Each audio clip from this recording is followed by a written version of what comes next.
Kami dari kelompok 3 ingin membawa materi tentang dinasti Abbasiyah yang akan disampaikan oleh teman saya. Pada tahun 747 Masehi, Abbasiyah telah siap bergerak.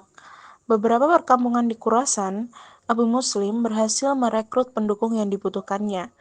Berdirinya dinasti Abbasiyah semakin tampak ketika pasukan tempur yang telah dikumpulkan Abu Muslim mengalahkan kekuatan Marwan. Marwan telah berhasil dikalahkan, tetapi dinasti Abbasiyah belum berdiri karena Marwan telah digantikan oleh Yazid bin Malik, lalu berpindah ke Hashim, yang keduanya masih keturunan Bani Umayyah. Di samping Abu Muslim, Abu Abbas al-Saffah melancarkan propaganda dan keberhasilannya merebut simpatisan bermuara pada pelantikannya sebagai Khalifah pertama Daulah Abbasiyah pada tahun 750 Masehi. B. Kemajuan ilmu pengetahuan dinasti Abbasiyah. Prestasi menonjol yang diraih oleh dinasti Abbasiyah bukan hanya dalam bidang agama saja, tapi juga dalam bidang sains dan teknologi, filsafat, ekonomi, dan bidang manajemen administrasi. Keberhasilan tersebut dapat dilihat sebagai berikut.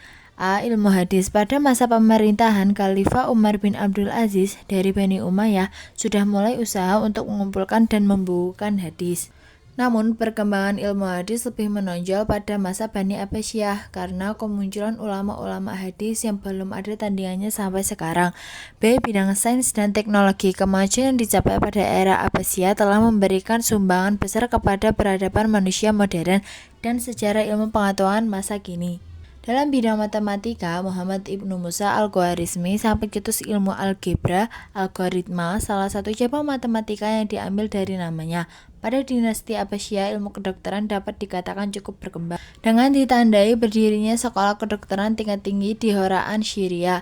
C. Bidang filsafat. Sebagai bias dari penerjemahan bahasa Yunani, maka melahirkan filsuf Muslim seperti Al-Kindi, Al-Farabi, Ibnu Sina. Dari kajian filsafat yang memadai, melahirkan ilmuwan Islam yang populer seperti ilmuwan astronomi yang menemukan astrolab, alat mengukur bintang yang dipelopori oleh Al-Farazi. Ilmuwan lain adalah Umar Khayyam, Al-Bantani, Al-Biruni, dan lain-lain. Sedang dalam bidang matematika yang populer adalah Al-Khwarizmi. D. Pendidikan. Sebelum dinasti Umayyah, pusat kegiatan dunia Islam selalu bermuara pada masjid. Masjid dijadikan center of education. Pada dinasti Abbasiyah, mulai adanya pengembangan keilmuan dan teknologi diarahkan ke dalam ma'had. Gerakan keilmuan pada dinasti Abbasiyah lebih bersifat spesifik. Kajian keilmuan yang kemanfaatannya bersifat keduniaan bertumbuh pada ilmu kedokteran, di samping kajian yang bersifat pada Al-Quran dan Al-Hadis. Sedang astronomi, mantik, dan sastra baru dikembangkan dengan penerjemahan dari Yunani. Ilmu tafsir. Pada masa ini muncul dua aliran, yaitu ilmu tafsir al-matsur dan tafsir bir-ra'yi.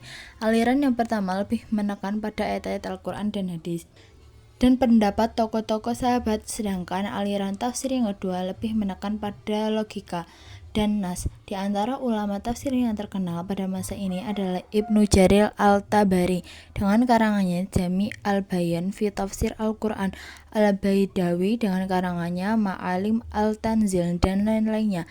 Ilmu kalam. Ilmu ini disusun oleh ulama-ulama terkenal pada masa itu dan masih besar pengaruhnya sampai sekarang. Di kalangan ulama ahlu al-sunnah, munculnya Imam Syafi'i yang berusaha kompromikan aliran ahlu al-ra'yi dengan ahlu al-hadis dalam fikih. G. Ilmu farmasi. Di antara ahli farmasi pada masa Bani Abbasiyah adalah Ibnu Baitar. Karyanya yang terkenal adalah Al-Mughni, berisi tentang obat-obatan. Oke, selanjutnya C. Lembaga pendidikan Islam pada masa dinasti Abbasiyah. Yang pertama yaitu Kutab atau Maktab. Kutab ialah suatu lembaga pembelajaran dasar yang dalam catatan sejarah sudah terdapat sejak pra-Islam. Diperkirakan mulai dibesarkan oleh pendatang ke tanah Arab, yang terdiri dari golongan Yahudi dan Nasrani, bagaikan tata cara mereka memusatkan Taurat dan Injil, filsafat, jadal, dan topik-topik yang berkenaan dengan agama mereka. Dan yang kedua yaitu masjid. Setelah Islam mengalami kemajuan yang tiap hari semakin baik, maka masjid telah memiliki peranan yang berarti dalam pendidikan Islam. Masjid mempunyai makna yang sangat strategis dalam merajut serta meningkatkan ajaran Islam. Paling utama Madinah. Masjid tidak cuma berperan sebagai tempat ibadah serta serentetan aktivitas religius, namun masjid berperan untuk fasilitas pendidikan serta politik Islam. Dan yang ketiga yaitu pendidikan rendah di istana atau kurhur. Munculnya kurhur di istana untuk anak-anak pejabat berlandaskan pada pemikiran jika pendidikan itu wajib bertabiat, mempersiapkan anak didik supaya sanggup melakukan tugas-tugasnya nanti sehabis ia berusia. Atas dasar pemikiran tersebut, khalifah dan para pembesar istana berupaya mempersiapkan supaya anak-anak semenjak kecil telah diperkenalkan dengan lingkungan serta tugas-tugas yang hendak diembannya nanti. Oleh sebab itu, mereka memanggil guru-guru eksklusif untuk membagikan pembelajaran kepada anak-anak mereka. Dan yang keempat yaitu perpustakaan. Buku ialah sumber data bermacam ilmu pengetahuan yang terdapat serta sudah dikembangkan oleh para ahlinya. Dengan gampang, orang hendak belajar serta mengarahkan pengetahuan yang tertuang dalam buku. Dan yang kelima yaitu salon kesusastraan. Salon dalam bahasa Arab berarti sanggar seni. Majelis ini sudah terdapat semenjak era Khulafaur Rasyidin yang awal mulanya diadakan di dalam masjid, tetapi pada masa dinasti Umayyah penerapannya dipindahkan ke istana serta dihadiri oleh orang-orang tertentu saja. Penyebab kemunduran Bani Abbasiyah ada dua versi. Yang pertama menurut W. Montgomery, faktor penyebab kemunduran Bani Abbasiyah adalah yang pertama, luasnya wilayah kekuasaan Bani Abbasiyah, sementara komunikasi pusat dengan daerah sulit dilakukan. Yang kedua, dengan profesionalisasi angkatan bersenjata, ketergantungan khalifah kepada mereka sangat tinggi. Yang ketiga, keuangan negara sangat sulit karena biaya yang dikeluarkan untuk tentara bayaran sangat besar. Versi yang kedua itu menurut Dr. Badri Yatim, MA, faktor penyebab kemunduran Bani Abbasiyah. Yang pertama, ada persaingan antar bangsa. Khalifah Abbasiyah didirikan oleh Bani Abbas yang bersekutu dengan orang-orang Persia.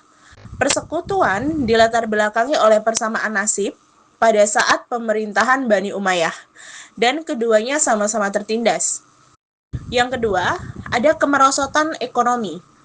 Khalifah Abbasiyah juga mengalami kemerosotan ekonomi bersamaan dengan kemunduran di bidang politik. Yang ketiga, ada konflik keagamaan. Fanatisme keagamaan berkaitan erat dengan masalah kebangsaan. Yang keempat, ada perang salib. Perang salib yang terjadi beberapa gelombang banyak menelan korban. Konsentrasi dan perhatian Bani Abbasiyah terpecah belah untuk menghadapi tentara salib, sehingga memunculkan kelemahan-kelemahan.